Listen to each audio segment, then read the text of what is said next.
COVID-19 telah menyebar di seluruh Indonesia. Pandemi ini telah menyebabkan berbagai permasalahan baik fisik maupun psikologis. Pertolongan psikologis pertama sangat diperlukan untuk bangkit menghadapi COVID-19 dan mempersiapkan diri secara mandiri untuk membentuk perilaku baru di era new normal ini. Berikut ini adalah langkah yang harus dilakukan oleh seorang relawan pertolongan psikologis pertama. Ada 4 hal penting dalam memberikan P3. 1. Persiapkan diri kamu sebelum melakukan pertolongan psikologis pertama. 2. Lakukan cara yang terbaik dalam memberikan pertolongan psikologis pertama. 3. Latih perilaku baru secara bertahap dengan membantu memandirikan orang yang kita bantu. 4. Berikan apresiasi atas keberhasilannya. Nah, yuk kita siapkan diri kita sebelum melakukan pertolongan psikologis pertama. Kata kuncinya adalah siapa dan apa. Kata kunci pertama adalah siapa. Kata siapa akan menegaskan siapa saya dan siapa mereka. Gunakan pertanyaan di bawah ini sebagai pedoman untuk menanyakan siapa saya. 1. Apakah saya siap untuk membantu pandemi COVID-19? 2. Apakah saya sudah memiliki kemampuan untuk membantu di tengah pandemi COVID-19? Kedua, adalah beberapa pertanyaan untuk menjawab siapa mereka. 1. Siapa yang akan saya bantu? 2. Siapa yang akan membantu saya? Nah, kalau semua pertanyaan dengan kata kunci siapa sudah terjawab berarti 1 tahapan persiapan sudah sukses kamu lakukan. Sekarang kata kunci kedua yaitu apa. Kalimat ini akan membantu kamu untuk melengkapi persiapan kamu sebelum memberikan pertolongan psikologis pertama. 1. Apa latar belakang budaya orang yang saya bantu? 2. Apa budaya yang harus saya ketahui dari mereka? 3. Apa ada kekhawatiran terhadap keamanan diri dan orang lain? 4. Apa saya harus mementingkan diri saya sendiri? 5. Informasi apa yang saya miliki tentang COVID-19?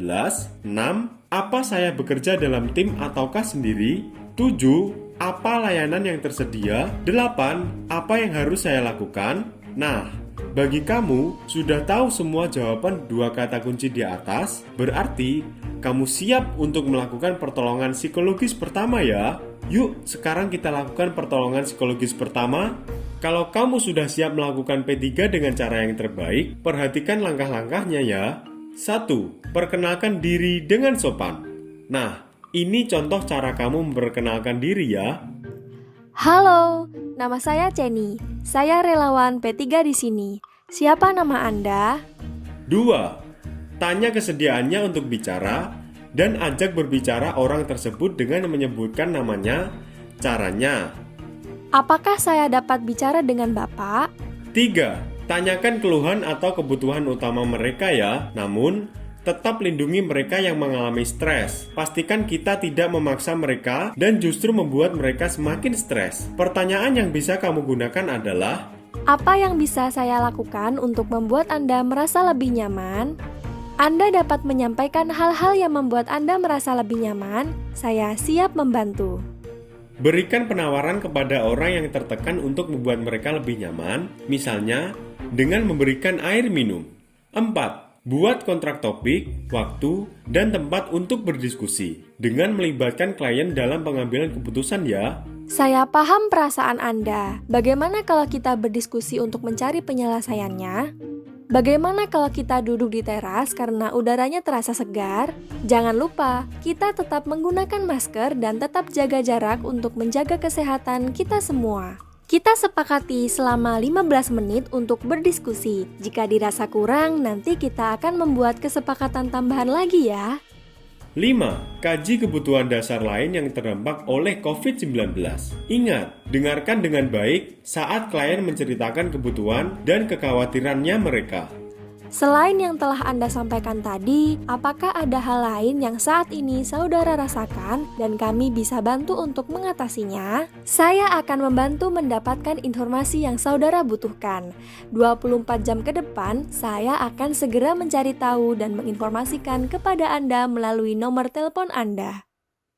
Jadi pendengar yang baik adalah yang mereka harapkan. 6. Berikan pujian atau apresiasi atas kejujuran mereka berbagi perasaan dengan kita. Ini adalah contoh kalimat yang bisa kamu gunakan ya. Terima kasih atas kepercayaan Anda menyampaikan semua kebutuhan dan perasaan Anda kepada saya. 7. Tutup diskusi dengan pernyataan yang menyenangkan dan membangun harapan. Berikut contoh kalimatnya. Saya bisa menemani Anda untuk sementara waktu, dan kita dapat mencoba untuk menemukan setiap kebutuhan Anda.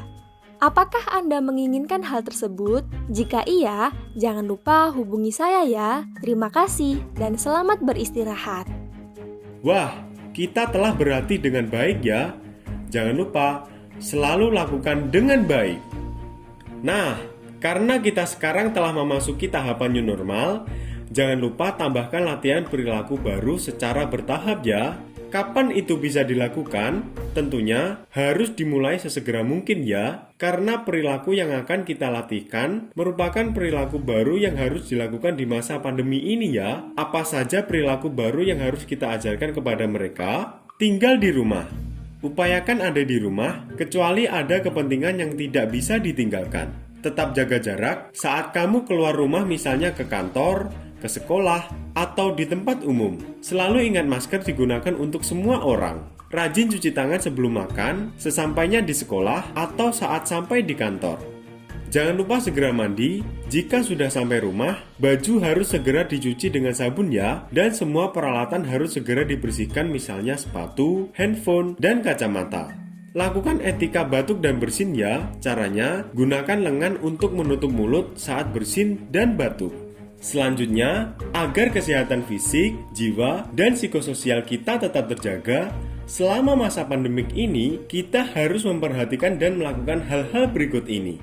Kegiatan meningkatkan kesehatan fisik, jiwa, dan psikososial. 1. Kegiatan meningkatkan imunitas kesehatan fisik dengan cara mengkonsumsi makanan bergizi yang terdiri dari nasi, lauk, sayur, buah, dan susu.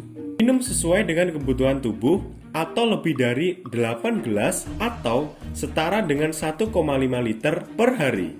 Setiap hari, usahakan berolahraga sekurang-kurangnya 30 menit per hari. Berjemur 15-30 menit per hari. Tidur yang berkualitas dan cukup antara 6-8 jam per hari. 2. Kegiatan meningkatkan imunitas kesehatan jiwa dan psikososial dengan cara melakukan tarik nafas dalam maupun relaksasi otot progresif setiap hari. Selalu menjaga agar emosi tetap positif dengan melakukan kegiatan-kegiatan yang menyenangkan seperti mendengarkan musik, menari, melihat hal yang lucu. Yakin pandemik akan berakhir, menghindari pikiran negatif, dan membuat orang lain senang. Pikiran positif.